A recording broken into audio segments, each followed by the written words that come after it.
ഭാരതത്തിന്റെ തിരിച്ചടിയിൽ പകച്ചു നിൽക്കുകയാണ് പാകിസ്ഥാൻ. സ്വീകരിക്കേണ്ട നടപടികളിൽ സർവത്ര ആശയക്കുഴപ്പം. ആണവ ചുമതലയുള്ള സമിതിയുടെ യോഗം വിളിച്ചെന്ന് പ്രധാനമന്ത്രി ഷെഹബാസ് ഷെരീഫ് പറയുമ്പോൾ അത് നിഷേധിക്കുകയാണ് പ്രതിരോധ മന്ത്രി ആസിഫ് ഖ്വാജ. വിവരങ്ങളുമായി വിനീഷ് ചേരുകയാണ്. വിനീഷ്, പ്രധാനമന്ത്രി ഒന്ന് പറയുന്നു, പ്രതിരോധ മന്ത്രി മറ്റൊന്ന് പറയുന്നു. സർവത്ര ആശയക്കുഴപ്പം.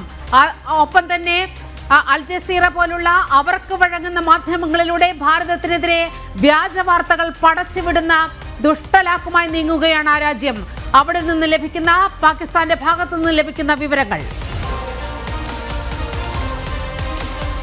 ഒരു യുദ്ധാന്തരീക്ഷം ഉണ്ടായ ഘട്ടം മുതൽ തന്നെ ഭാരതത്തിനെതിരെ വലിയ രീതിയിലുള്ള സോഷ്യൽ മീഡിയ വഴിയുള്ള വ്യാജ പ്രചരണങ്ങൾ വലിയ തോതിൽ തന്നെയാണ് ഇപ്പോൾ പാകിസ്ഥാൻ പടച്ചുവിടുന്നത്. അത് എല്ലാം തന്നെ തെറ്റാണെന്ന് സൈനിക വൃത്തങ്ങൾ കൃത്യമായ തെളിവുകൾ, ദൃശ്യങ്ങളടക്കമുള്ള തെളിവുകൾ പുറത്തുവിട്ടുകൊണ്ട് തെളിയിക്കുന്ന സാഹചര്യത്തിലേക്ക് കാര്യങ്ങൾ നീങ്ങുന്നു. വിരളി പിടിച്ച് പാകിസ്ഥാൻ എന്ത് ചെയ്യണമെന്നറിയാതെ മുന്നോട്ട് പോകുന്നു എന്നതാണ് നമുക്ക് മനസ്സിലാക്കാൻ സാധിക്കുന്നത്.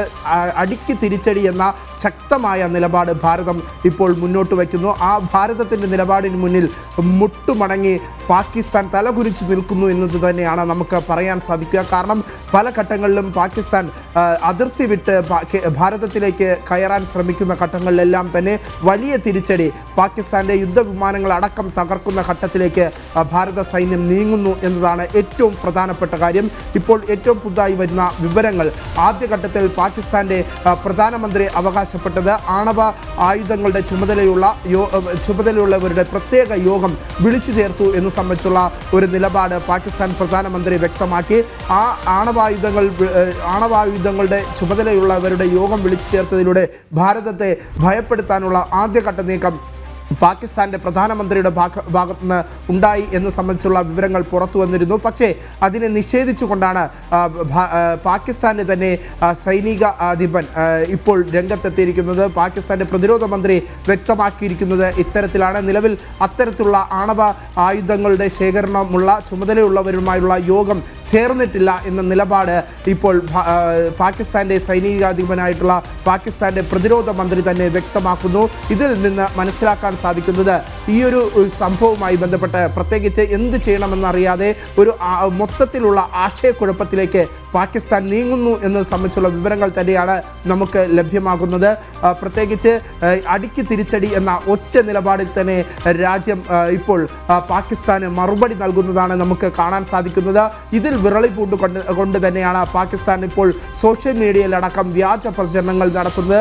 സുദർശന ചക്ര, നമ്മുടെ പ്രതിരോധ മാർഗമായ അല്ലെങ്കിൽ പ്രതിരോധ റഡാറുകളുടെ ഏറ്റവും പ്രധാന കവചമായ സുദർശന ചക്ര അടക്കമുള്ളവ തകർത്തു എന്ന് സംബന്ധിച്ചുള്ള വലിയ രീതിയിലുള്ള വ്യാജ പ്രചരണങ്ങൾ പാകിസ്ഥാൻ പടച്ചുവിടുന്നു. ഇതെല്ലാം തന്നെ തെറ്റാണെന്ന് അല്പസമയം മുമ്പ് സൈനിക വൃത്തങ്ങൾ നടത്തിയ വാർത്താ സമ്മേളനത്തിൽ വ്യക്തമാക്കുന്ന സാഹചര്യമുണ്ടായി. ദൃശ്യങ്ങളടക്കം പുറത്തുവിട്ടുകൊണ്ടാണ് സൈനിക മേധാവികൾ ഇത്തരത്തിൽ തെളിവുകൾ പുറത്തുവിടുന്നത്. പാകിസ്ഥാൻ പറയുന്നത് വ്യാജ പ്രചരണമാണ്, നുണപ്രചരണമാണ് എന്ന സംബന്ധിച്ചുള്ള തെളിവുകൾ തന്നെയാണ് ഇപ്പോൾ പുറത്തുവിട്ടിരിക്കുന്നത്. എന്തായിരുന്നാലും രാജ്യം തിരിച്ചടി നൽകുന്ന ഘട്ടത്തിലേക്ക് പാകിസ്ഥാൻ എത്തുമ്പോൾ, അല്ലെങ്കിൽ പാകിസ്ഥാന് തിരിച്ചടി നൽകുന്ന സാഹചര്യം ഉണ്ടാകുമ്പോഴൊക്കെ പാകിസ്ഥാൻ ഒരടി പുറകിലോട്ട് വച്ചിട്ട് വീണ്ടും വലിയ രീതിയിൽ മറകൾ സൃഷ്ടിച്ചുകൊണ്ട് യുദ്ധം നടത്തുന്ന ഒരു അല്ലെങ്കിൽ അത്തരത്തിൽ മിസൈൽ ആക്രമണങ്ങൾ നടത്തുന്ന ഒരു നടപടിയിലേക്കാണ് പാകിസ്ഥാൻ നീങ്ങുന്നത്.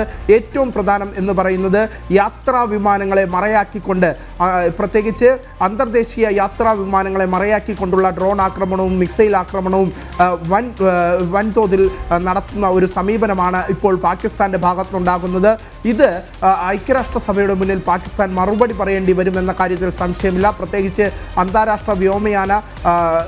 വ്യോമയാനങ്ങൾ അല്ലെങ്കിൽ വ്യോമയാന യാത്രാ വിമാനങ്ങളെ മറയാക്കിക്കൊണ്ടുള്ള പാകിസ്ഥാൻ്റെ ഇത്തരത്തിലുള്ള യുദ്ധതന്ത്രം അല്ലെങ്കിൽ അത്തരത്തിലുള്ള ഒരു അതിക്രമം പാകിസ്ഥാൻ്റെ ഭാഗത്തുനിന്നുണ്ടാകുമ്പോൾ അത് ഐക്യരാഷ്ട്രസഭയുടെ മുന്നിൽ പാകിസ്ഥാന് മറുപടി പറയേണ്ടി വരും. എന്തായിരുന്നാലും നിലവിലെ സാഹചര്യത്തിൽ അടിക്ക് തിരിച്ചടി എന്ന നിലപാടിൽ തന്നെയാണ് ഭാരത സൈന്യം മുന്നോട്ട് പോകുന്നത്. പ്രധാനമന്ത്രി നരേന്ദ്രമോദി അടക്കമുള്ളവർ നേരത്തെ തന്നെ സൈന്യത്തിന് നിർദ്ദേശം നൽകിയത് ഇത്തരത്തിലാണ്. നമ്മുടെ LOC കടന്ന്, പ്രത്യേകിച്ച് നമ്മുടെ അതിർത്തി കടന്ന് കൊണ്ടുള്ള ഒരു ആക്രമണത്തിലേക്ക് കടക്കേണ്ടതില്ല. പാകിസ്ഥാൻ ഏത് രീതിയിലാണോ ഇങ്ങോട്ട് ഭാരതത്തെ പ്രകോപിപ്പിക്കുന്നത് അതേ നാണയത്തിൽ മറുപടി നൽകണമെന്ന നിർദ്ദേശം തന്നെയാണ് പ്രധാനമന്ത്രി നരേന്ദ്രമോദി സൈന്യത്തിന് ഇന്നലെ അവർ കടുങ്കൈ ചെയ്തു. അതിനുള്ള പ്രത്യാക്രമണമാണ് ഭാരതത്തിന്റെ ഭാഗത്തു നിന്നുണ്ടായത്. ഇന്ത്യൻ വ്യോമസേനാ താവളങ്ങൾ ലക്ഷ്യമാക്കി ഇന്നലെ രാത്രി പാകിസ്ഥാൻ ബാലിസ്റ്റിക് മിസൈൽ ആക്രമണം നടത്തുന്ന ഒരു സാഹചര്യമൊക്കെ ഉണ്ടായി. അതിൻ്റെ വലിയ തിരിച്ചടി പാകിസ്ഥാനെ താങ്ങാവുന്നതിനപ്പുറമാണ്.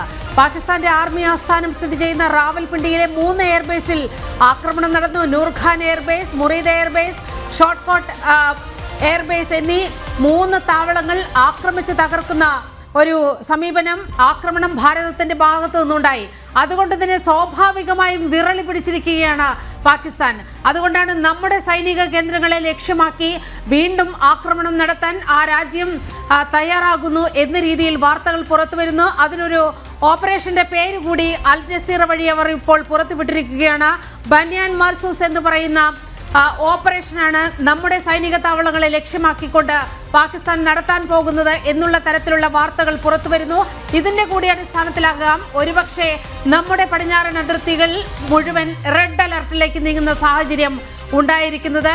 സ്ഥിതിഗതികൾ അല്പം ഗൗരവതരമാണ് നമ്മുടെ അതിർത്തികളെ കേന്ദ്രീകരിച്ച് എന്നാണ് ഈ നിമിഷം രേഖപ്പെടുത്തി വെക്കാവുന്ന പുതിയ അപ്ഡേറ്റ് എന്ന് പറയാവുന്നത്. തീർച്ചയായിട്ടും അല്പം ഗൗരവകരമല്ല, അതീവ ഗൗരവകരം എന്നാണ് നമുക്ക് അതിനെ വിശേഷിപ്പിക്കാൻ സാധിക്കുക. കാരണം നമ്മുടെ വ്യോമയാന താവളങ്ങളും ഒപ്പം തന്നെ സൈനിക കേന്ദ്രങ്ങളും തന്നെയാണ് പാകിസ്ഥാൻ ലക്ഷ്യമിടുന്നത്. പല ഘട്ടങ്ങളിലായി കഴിഞ്ഞ 3 ദിവസമായി പാകിസ്ഥാൻ അതിനുള്ള ശ്രമങ്ങൾ നടത്തുന്നു. പക്ഷേ പാകിസ്ഥാന് നമ്മുടെ സൈനിക കേന്ദ്രങ്ങളെയോ വ്യോമയാന കേന്ദ്രങ്ങളെയോ അല്ലെങ്കിൽ വ്യോമയാന താവളങ്ങളെയോ തൊടാൻ പോലും പാകിസ്ഥാന് ഇതുവരെയും സാധിച്ചിട്ടില്ല. അതീവ ശക്തിയേറിയ മിസൈലുകൾ പല ഘട്ടങ്ങളിലായി പാകിസ്ഥാൻ പ്രയോഗിച്ചെങ്കിൽ പോലും അതിനെ അതിജീവിക്കുന്ന ഭാരത സൈന്യത്തെയുമാണ് നമുക്ക് കാണാൻ സാധിച്ചത്.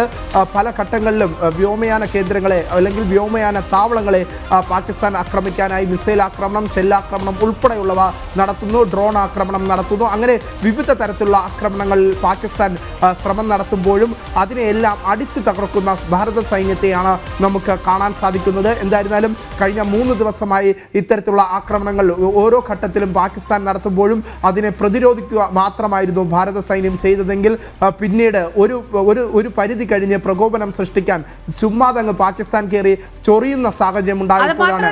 നമ്മുടെ ജനവാസ മേഖലകളെ ലക്ഷ്യമിടുമ്പോൾ നമ്മുടെ ജനങ്ങൾക്ക് രക്ഷകരാകേണ്ടതുണ്ട്.